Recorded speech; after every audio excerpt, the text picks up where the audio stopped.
بے نمازی شخص کے روزے کا کیا حکم ہے؟ بے نمازی کا روزہ، جو شخص رمضان المبارک میں روزہ تو رکھتا ہے لیکن نماز نہیں پڑھتا ہے تو اس کا روزہ درست ہو جائے گا۔ نماز الگ عبادت ہے، روزہ الگ عبادت ہے۔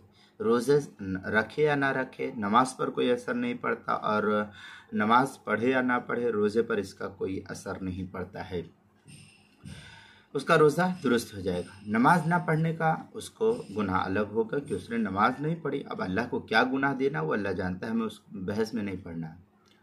فوت شدہ نماز کی قضا اس کے ذمہ لازم اور ضروری ہے، جتنی بھی چھوڑا ہے، چاہے رمضان میں چھوڑے غیر رمضان میں، سب اس کے ذمہ ضروری ہے، اس کو قضا کرے۔ اب یہ بات بھی واضح رہے کہ نماز اور روزہ دونوں الگ الگ فرض ہے۔ یا ایھا الذین آمنوا کتب علیکم الصیام، یہ الگ حکم ہے، اور کتب علی اور کیا نام ہے ان الصلاۃ کانت علی المؤمنین کتابا موقوتا، یہ ایک الگ حکم ہے۔ تو نماز کا الگ حکم ہے فرضیت کا، اور روزے کا الگ حکم ہے فرضیت کا۔ ایک دوسرے پر یہ کوئی موقوف نہیں کہ ہاں نماز پڑھے گا تبھی روزہ ہوئے گا، یا روزہ رکھے گا تبھی نماز ہوگی، ایسا کچھ نہیں ہے۔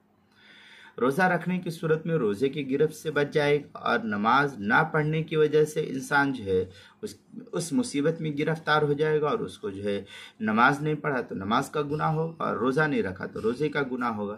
اس لیے دونوں الگ الگ فرض ہے اور دونوں الگ الگ حکم ہے، اس لیے دونوں کو ایک دوسرے کے ساتھ جوڑا نہیں جائے گا۔ چنانچہ علامہ شامی اس سلسلے میں لکھتے ہیں وَفِيهَا قرأ القرآن ولم يعمل بموجبه يثاب على قراءته كما يصلي ويعصي تحته في رد قوله يثاب على قراءته وإن كان يأثم بترك العمل۔ اس طریقے کی عبارت جو ہے پوری نقل کی ہے، اس سے یہی بات واضح ہوتی ہے۔ جلد نمبر 6 صفحہ نمبر 397 کتاب الحظر والاباحہ فصل فی البیع، اور فتاوی دارالعلوم دیوبند جلد نمبر 6 صفحہ نمبر 499 جو دارالارشاد کراچی کا چھپا ہوا نسخہ ہے اس کے اندر۔ اسی طریقے سے روزے کے مسائل کا انسائکلوپیڈیا، اس کے حروف تہجی با عنوان ہے بے نمازی کا روزہ، اس کے صفحہ 51 اور صفحہ 52 پر اس کو نقل کیا گیا ہے۔